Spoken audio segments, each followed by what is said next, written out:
Vous êtes de plus en plus nombreux à nous suivre et à participer à l'évolution de la chaîne Afrique N24, et sincèrement nous tenions à vous en remercier. Nous lisons tous vos commentaires qui enrichissent le débat et vraiment nous vous demandons de nous soutenir, en aimant les vidéos pour une large diffusion, et pour continuer à avoir une ligne éditoriale indépendante, et vous proposer de nouvelles émissions toujours de plus en plus enrichissantes. Ne restons pas passifs, soyons actifs. Merci et à bientôt. Bonjour l'Afrique, bonjour le Togo, bonjour les amis. Je titrais la fois dernière qu'est-ce qui n'a pas marché en pays kabien entre 1904 et 2024. Qu'est-ce qui n'a pas marché en pays kabien? J'avais fait une sortie de 17 minutes 43 secondes. Sortie dans laquelle je faisais ressortir quelques mauvaises habitudes. Et plus loin, je pointais du doigt l'échec de l'élite kabien. L'idée était de parler des choses sérieuses. Comment peut-on évoluer à reculons? C'était mon idée. Sauf que j'ai eu une belle brochette d'idiots. Pourquoi je le dis ainsi? Vous savez, quand le sage montre le doigt au ciel, l'idiot, lui, il regarde le bout du doigt. Il ne regarde pas le ciel. C'est ce à quoi j'ai eu affaire. Pour la simple raison que les retours m'ont montré à quel point, dans mon pays, les gens ont cessé d'évoluer. Les gens ont cessé de réfléchir. Les gens ont cessé de penser. Les gens ont cessé d'avoir l'esprit critique. Sinon, les gens s'amusent à avoir l'esprit de critique. Et pourtant, la sortie avait pour but de réveiller les instincts. Ma sortie avait pour but de réveiller les instincts, de bousculer les méninges, les mémoires. Patatras. Je suis allé sur un simple fait. Pour avoir actuellement dans ma maison ici un livre sur la colonisation togolaise. Et le livre en question, qui date des années-lumière, est la base par laquelle l'on peut comprendre ce qu'est ou ce qui a été la colonisation allemande. Puisque celui qui l'a écrit, le titre, Mémoire du Togo. L'Allemand qui a écrit le livre, titre le livre, Mémoire du Togo, c'est-à-dire ce qu'il a retenu quand il vivait au Togo en tant que colon. Vous passez rapidement le livre et vous vous en rendez compte qu'il pointait une seule ethnie. Comment l'ethnie la vit en l'autarcie, comment l'ethnie la refuse le brassage, comment l'ethnie là aime le travail, mais est égoïste. Le colon allemand donnait tout son poids sur une seule ethnie, au point de faire des photos où l'ethnie en question n'avaient que des cache-textes. Là où les autres ethnies s'habillaient normalement. Nous sommes dans les années 1904, 1910, 1915. Et il ramène les photos en Allemagne qu'il prend soin de remettre dans un livre. Et dans le livre, vous voyez le colon ou les colons allemands faire le tour du Togo. Ils quittent Danécho là-bas en descendant vers le nord ou en remontant vers le nord, pas en descendant. Du nord, on descend vers Lomé et du sud, on monte vers le nord. Tous les chefs qu'ils voient, je parle des colons, ils sont sages avec les chefs. Et les photos le démontrent. Quand ils arrivent en pays Tém, vous voyez un chef Tém entouré de ses notables et des colons en train de discuter comme des hommes normaux. Toutes les photos, il les a mis dans le même livre. Il va plus loin en pays Bassar. Il fait des photos des chasseurs Bassar avec leurs fusils, leurs vieux fusils, bien sûr, pour montrer comment ce peuple est un peuple de chasseurs. Mais il parle des Kabyles comme si les Kabyles n'étaient pas le même peuple du Togo. Mais quand on a été à l'école, on doit avoir l'esprit critique. Je commençais pas à me faire des idées en me posant cette question. Pourquoi ce peuple? Pourquoi le peuple kabyle? Et pourquoi pas les autres peuples? C'est-à-dire il a pris des pages à ne faire que parler du peuple kabyle. À la négative. Je voulais comprendre.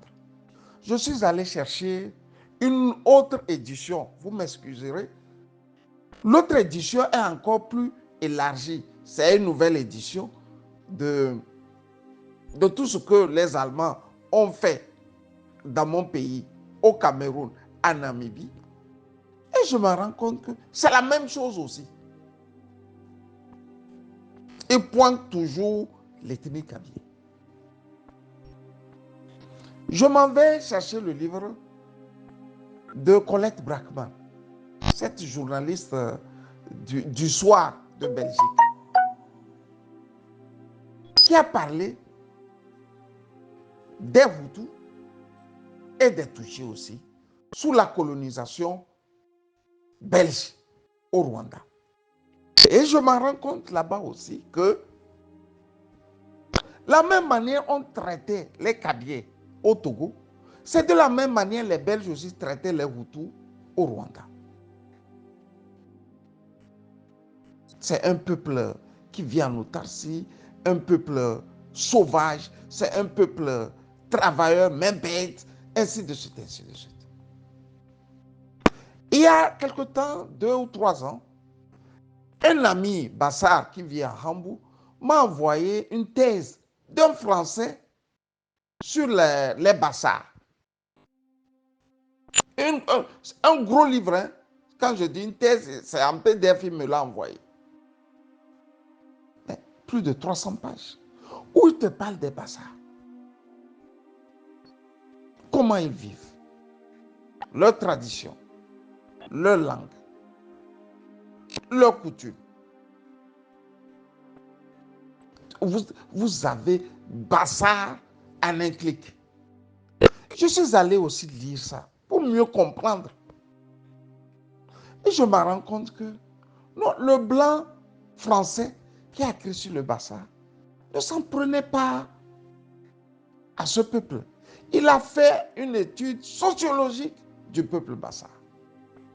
Mais pourquoi dans les livres de l'allemand que j'ai et de Colette Brackman, on prend un peuple et on l'oppose aux autres peuples. J'ai finalement compris que c'était la stratégie du colon. Traumatiser un peuple et maintenant choisir au milieu de ce peuple quelqu'un pour diriger les autres ethnies, parce que nous sommes traversés par les ethnies. Fin de course, le Kabye se dit qu'il a souffert par le passé. Et maintenant, c'est sa revanche sur les autres ethnies. Fin de course, le Hutu se sent humilié devant le Tutsi qu'ils ont pris aussi leur revanche. Jusqu'à ce qu'un génocide finit par clore ce débat d'ethnicisme au Rwanda. Pratiquement là où ils sont passés, ils n'ont fait que faire de ces coups-là. Question maintenant. Si c'est le blanc qui faisait ça, parce que lui, son intérêt est en jeu, pourquoi, quand le blanc est parti, le noir se refuse d'évoluer, voulant vivre dans les conditions que le blanc a laissées? Ici, nous sommes devant le fameux livre de Nkrumah, le capitalisme, stade suprême du néocolonialisme. Quand le blanc est en train de partir là, il a déposé les noirs pour faire le même travail que lui, il faisait quand il dirigeait les noirs. Sinon, en partant, le colon a laissé Yadema. Le colon a laissé Yadema pour diriger ses frères et pas ricocher les autres ethnies. Pourquoi lui, il a aimé laisser son peuple en l'état, comme le colon aussi le faisait? C'est là la critique naît. Le colon n'est plus là. Pourquoi maintenant les Kabyais aiment rester dans le cache-sexe, aiment porter les cache-sexe? Entre 1904 et 2024, beaucoup de choses se sont passées au Togo. Pourquoi les autres ont refusé d'évoluer? Dans la réflexion, dans l'habillement et dans beaucoup de choses. Ça paraît être simple ce que je dis, ça paraît être anodin, mais là, le problème que nous avons actuellement là vient du fait que quand le colon est parti, il a cherché des néocolons, il a déposé dans nos pays et ce qu'il faisait se perpétue. C'est la revanche du Kabye qui portait les cache-sexe sur les autres peuples. C'est une revanche. Sinon, vous pouvez bien m'expliquer comment un peuple autochtone comme le peuple Kabye veut vivre en 2024 comme il vivait en 1904. C'est le néocolonialisme qui fait ses ravages comme ça. Et l'élite Kabye, c'est que moi qui dénonce ça, j'ai raison. On essaie de pousser les petits frères. De quelques idiots. Vous voyez, c'est un tribaliste. C'est un tribaliste. Alors que c'est l'élite là qui n'a pas fait le travail de fond. Pour comprendre que le colon a laissé un héritage. Un héritage incestueux, dangereux, nauséabond. Sinon, En Australie, il y a les aborigènes. Dans les Amériques, il y a les Amérindiens qui portaient aussi les cailles sexes. Qui portaient les cailles sexes. Pourquoi eux, ils ont évolué? Et de l'autre côté, en Afrique, les peuples se refusent d'évoluer. Les peuples qui ont d'abord été brimés par le colon et enfin ont été faits rois par le même colon à son départ. En quittant les pays là, sont restés en l'état. Vous pouvez me critiquer comme vous voulez. Vous pouvez me critiquer comme vous voulez. L'idée n'était pas de ressortir le débat aussi vaseux que je vois sur les plateformes.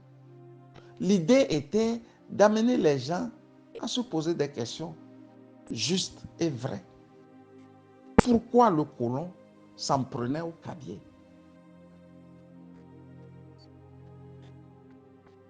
Mais le colon n'est plus là. Pourquoi le cabier aussi est fasciné par ce que le colon avait laissé? Les aborigènes en Australie ont lutté pour leurs droits. Ils ont depuis quitté les cages sexes. Les Amérindiens d'Amérique roulent dans des grosses carrosses, ne veulent plus qu'on leur parle de ce que leurs parents avaient vécu.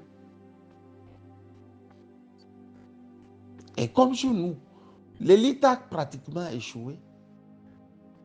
L'élite veut faire comprendre au petit peuple que la manière dont ils vivaient là, au passé là, dans le passé, pardon, c'est ça qui était bon.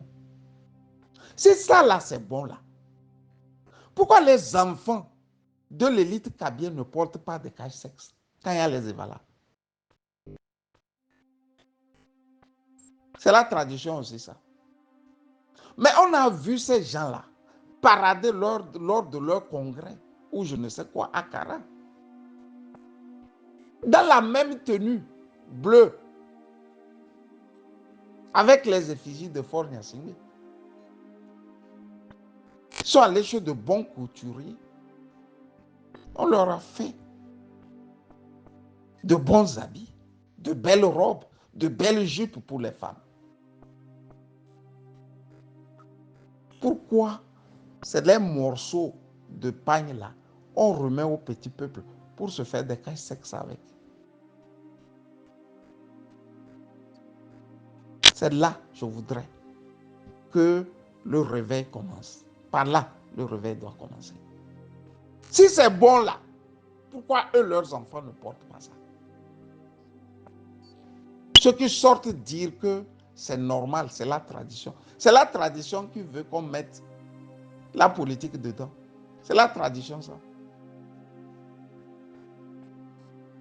Mais au demeurant, les pagnes là, qui a acheté? Les bouts de pagne ont fait des cailles sexes en pays kabylie. Qui les a achetés? Mais quand vous faites aussi une analyse juste, c'est l'argent du peuple kabylie, donc de tout le peuple togolais, qu'on a pris pour acheter des pagnes et les partager en pays kabylie pour se faire des cailles sexes avec. Là, c'est injuste.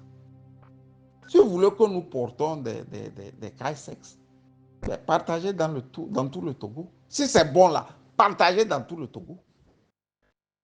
S'il y a des pontres en pays Bassar, on va aussi porter des cailles sexes. S'il y a, je ne sais pas, Sintou Djendjagou, chez les Naouda, là, ils vont porter ça aussi. Quelqu'un est là, pille votre république, pille votre pays. Et vous amène des bouts de pain pour faire des cailles sexes. Vous les portez, soit dit-on en passant, comme c'est le frère, nous avons le pouvoir, c'est déjà bon. On veut dire vous êtes là à crier sur les gens. Si je publiais ce que les Blancs ont laissé sur les autres peuples, vous allez être découragés. Cher frère Kabié, le Blanc, lui, le faisait pour punir tout le peuple togolais. Vous traumatisez, vous humiliez avec des casse-sexe. Et vous donnez le pouvoir après. Pour que vous preniez votre revanche sur les autres peuples. Et vous ne voyez même pas. Vous ne voyez pas. Vous voyez que la revanche là, finalement ne profite qu'aux Blancs. Et à la petite élite là, au Nyasingbe, il y a quelques cadres Kabié là, qui sont devenus par ailleurs des fenêtres Kabié. Parce qu'ils ne sont même plus grands pour qu'on appelle un cadre. C'est des petites fenêtres qui sont devenus. Quand j'ai dit ça, j'ai voulu vous dire que quand le sage montre le doigt là, au ciel là, il ne faut pas regarder le bout du doigt. Il faut regarder. Pardon, il ne faut pas regarder le bout du doigt. Il faut regarder le ciel. Voilà ce que j'ai voulu vous dire pour ce 20 juillet 2024. Tout en vous priant que du côté de Paris, il y aura un grand rassemblement de Kofi Annan, de François Boko et de Jean-François Olympio pour parler de comment libérer le Togo. Il faut libérer le Togo. Libérer les Kabyles, libérer les Bassa, libérer les Tem, libérer les Évé, libérer les Moba. Allez beaucoup à cette réunion. Faites en sorte de vous déplacer. Je ne pourrai pas y être pour des raisons très sérieuses. C'est pour ça que je ne suis pas du côté de Paris ce samedi 20 juillet. Mais je suis de cœur avec les organisateurs et les 3 éminents fils du Togo qui veulent sauver le Togo. Bonne journée de samedi à toutes et à tous. Kamichali.